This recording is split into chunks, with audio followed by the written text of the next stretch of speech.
Los cielos de Europa, entre finales de los años 30 y mediados de los 40, no conocieron el silencio. El rugido metálico de los motores Daimler-Benz cortaba el aire sobre campos, ciudades y mares, anunciando que la guerra ya no se libraba solo en tierra. En medio de ese escenario, un perfil afilado se volvió omnipresente. Alas estrechas, fuselaje compacto y una silueta que pronto sería reconocida tanto por aliados como por enemigos. Era el Messerschmitt Bf-109, un avión destinado a convertirse en una de las máquinas de guerra más influyentes del siglo XX. El Bf-109 no fue simplemente otro caza más dentro del enorme arsenal alemán. Fue, de hecho, el caza más producido de la Alemania nazi, con decenas de miles de unidades construidas a lo largo de la guerra. Pero su verdadera singularidad no reside solo en los números, sino en su longevidad operativa. A diferencia de muchos otros modelos que quedaron obsoletos o fueron reemplazados a mitad del conflicto, el Bf-109 combatió sin interrupción desde 1937 hasta 1945, adaptándose, evolucionando y sobreviviendo en un entorno tecnológico que cambiaban a un ritmo muy rápido. Los cielos de Europa, entre finales de los años 30 y mediados de los 40, no conocieron el silencio. El rugido metálico de los motores Daimler-Benz cortaba el aire sobre campos, ciudades y mares, anunciando que la guerra ya no se libraba solo en tierra.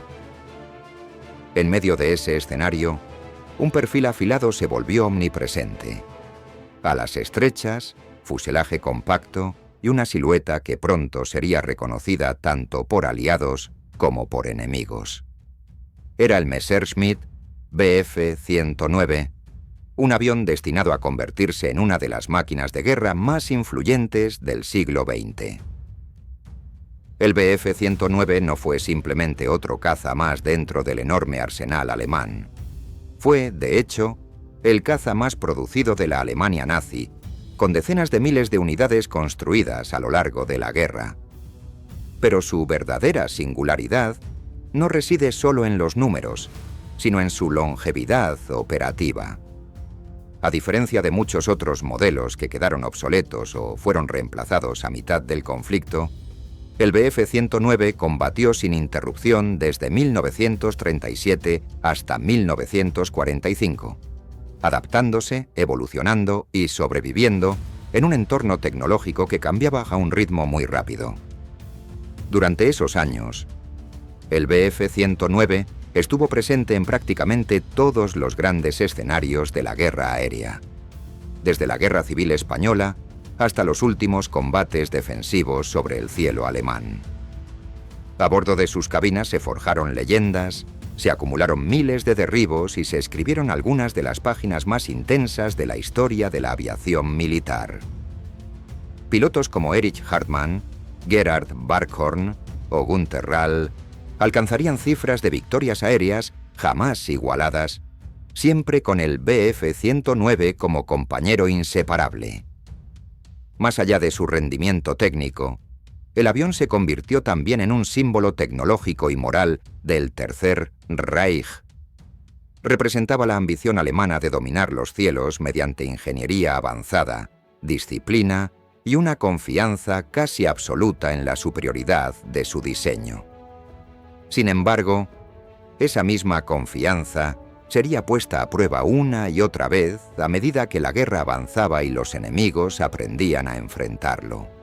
Cómo un solo diseño logró mantenerse relevante durante toda la Segunda Guerra Mundial, enfrentándose a adversarios cada vez más modernos y a condiciones operativas extremas, sin desaparecer del frente de batalla. Para responder esto, es necesario retroceder en el tiempo, hasta una Alemania derrotada y humillada tras la Primera Guerra Mundial, donde las bases del Bf-109 comenzaron a gestarse mucho antes de su primer vuelo. La derrota alemana en 1918 dejó al país en una situación política, económica y militar profundamente frágil. El Tratado de Versalles no solo impuso duras sanciones económicas, sino que también limitó severamente la capacidad militar de Alemania. Entre esas restricciones se encontraba la prohibición casi total de poseer una fuerza aérea, lo que obligó al país a desmantelar cualquier desarrollo oficial de aviación militar. Sin embargo, estas limitaciones no lograron apagar la ambición tecnológica alemana, sino que la empujaron hacia la clandestinidad. Durante los años 20 y principios de los 30, Alemania desarrolló programas encubiertos de aviación, muchas veces disfrazados como proyectos civiles o de entrenamiento deportivo.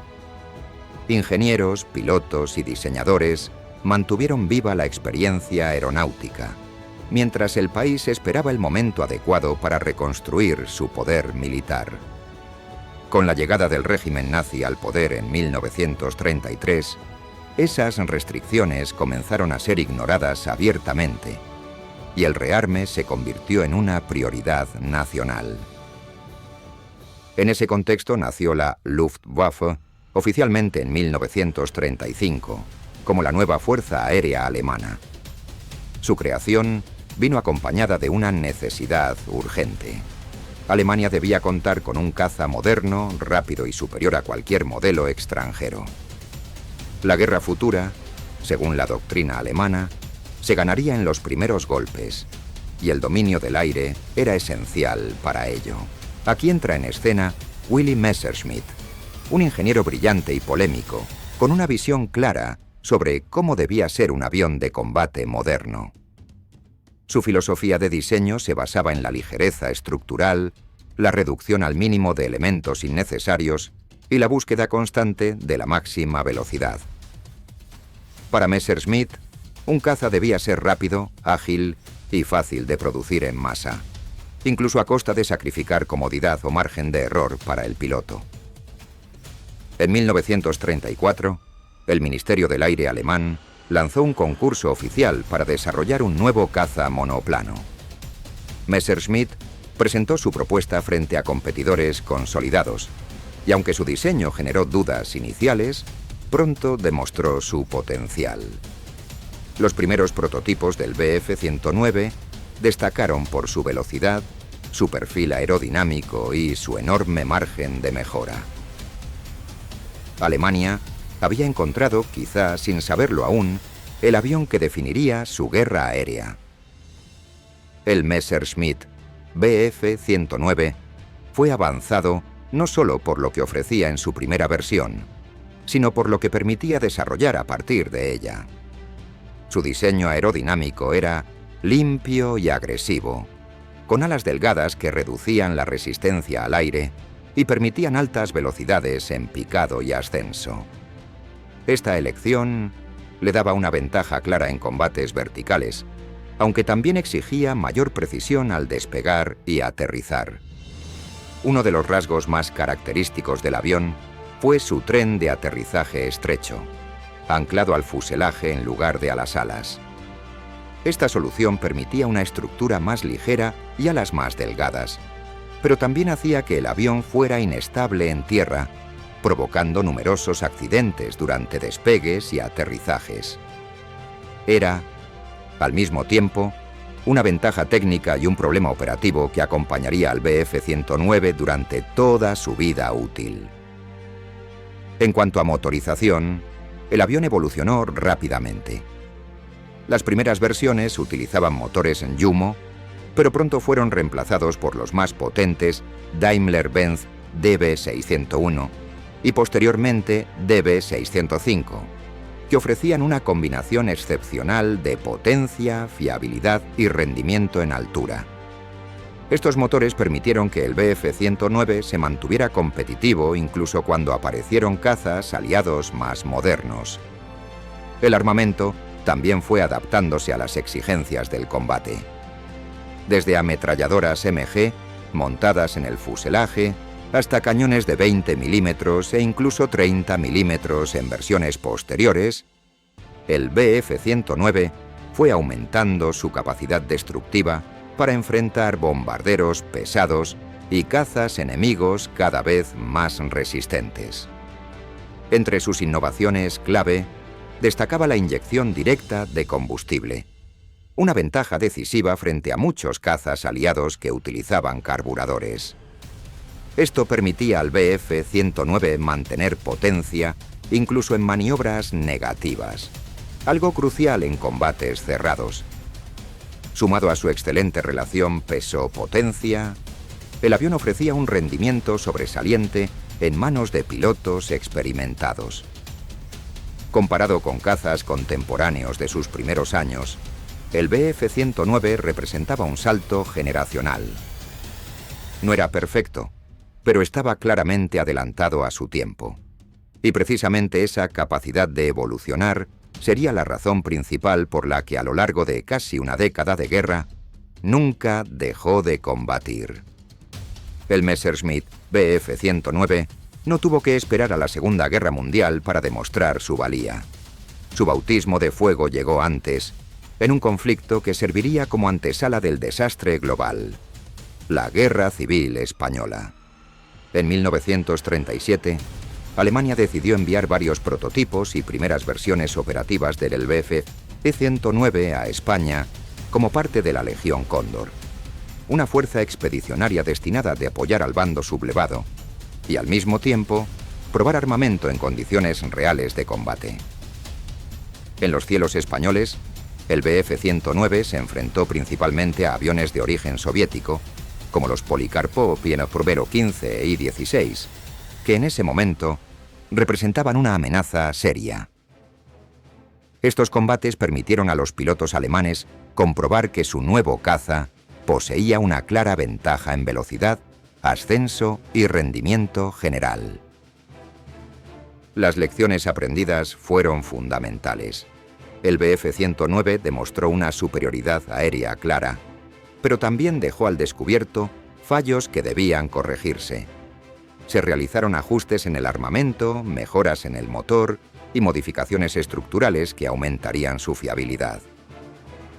El impacto psicológico de esto fue enorme. Para la Luftwaffe, España confirmó que estaba en el camino correcto. El Bf-109 no solo funcionaba, sino que superaba a muchos de sus rivales. El conflicto español se transformó así en un auténtico laboratorio de guerra, donde Alemania afinó su doctrina aérea y cimentó la confianza en un avión que pronto sería protagonista de una guerra mucho mayor. Cuando Alemania inició la invasión de Polonia en septiembre de 1939, el Bf-109 ya no era un prototipo en pruebas, sino el caza principal de la Luftwaffe. Desde los primeros días del conflicto, el avión demostró su capacidad para dominar el espacio aéreo, neutralizando a una fuerza aérea polaca superada tanto en número como en tecnología. Aquí entra en escena Willy Messerschmitt, un ingeniero brillante y polémico, con una visión clara sobre cómo debía ser un avión de combate moderno. Su filosofía de diseño se basaba en la ligereza estructural, la reducción al mínimo de elementos innecesarios y la búsqueda constante de la máxima velocidad. Para Messerschmitt, un caza debía ser rápido, ágil y fácil de producir en masa, incluso a costa de sacrificar comodidad o margen de error para el piloto. En 1934, el Ministerio del Aire alemán lanzó un concurso oficial para desarrollar un nuevo caza monoplano.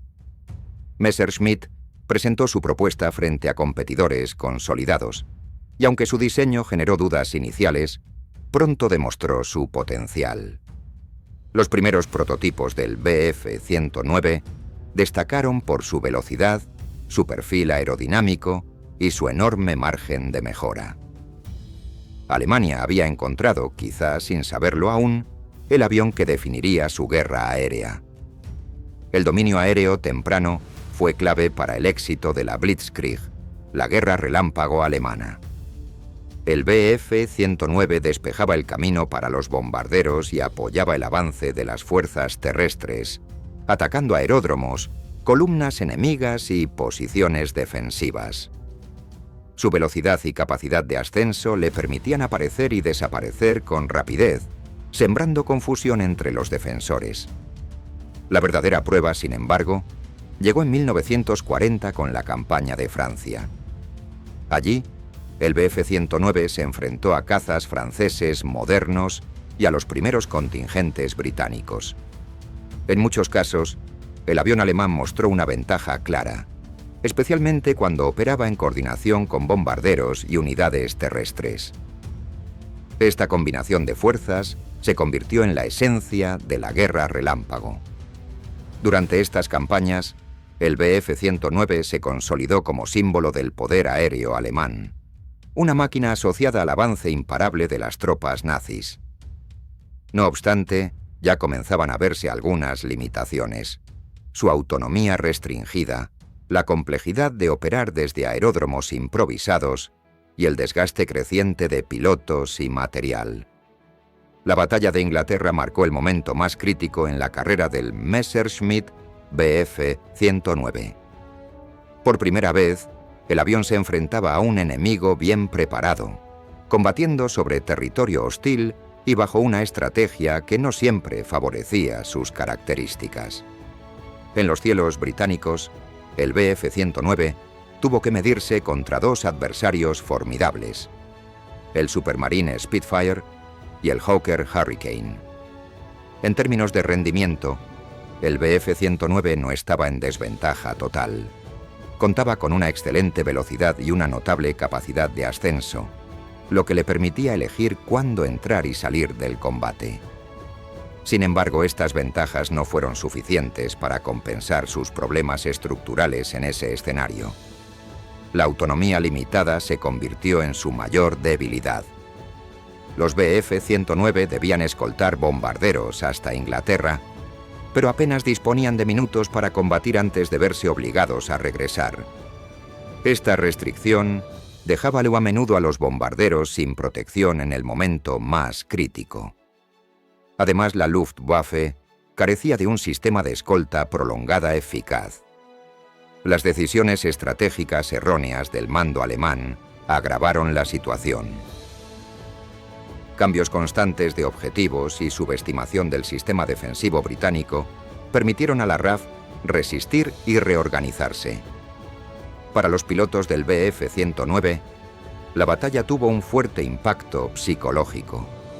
Combatir lejos de casa, con combustible justo y bajo constante presión, minó la moral incluso de los más experimentados. La batalla de Inglaterra se convirtió así en la primera gran derrota aérea alemana. El Bf-109 no fue superado técnicamente de forma absoluta, pero sus límites quedaron expuestos de manera irreversible. Con el inicio de la Operación Barbarroja en 1941, el Bf-109 entró en una nueva fase de su historia. El frente oriental era inmenso, brutal y exigente como ningún otro.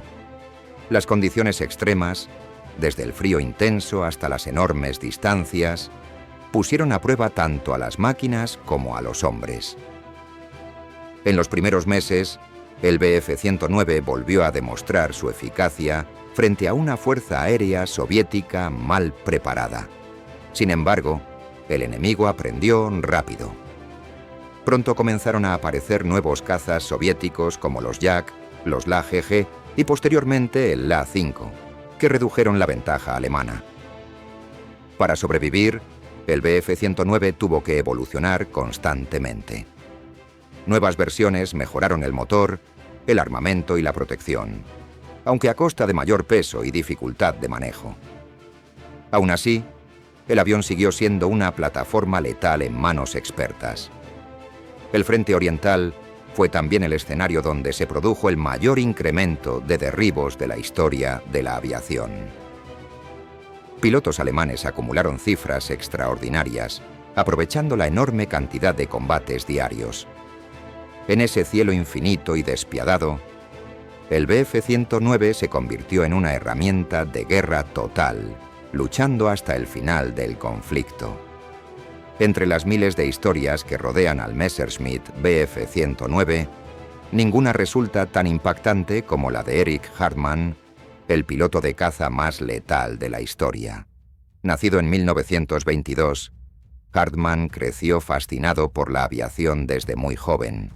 influenciado por una familia ligada al vuelo y por una Alemania que glorificaba el poder aéreo como símbolo de renacimiento nacional.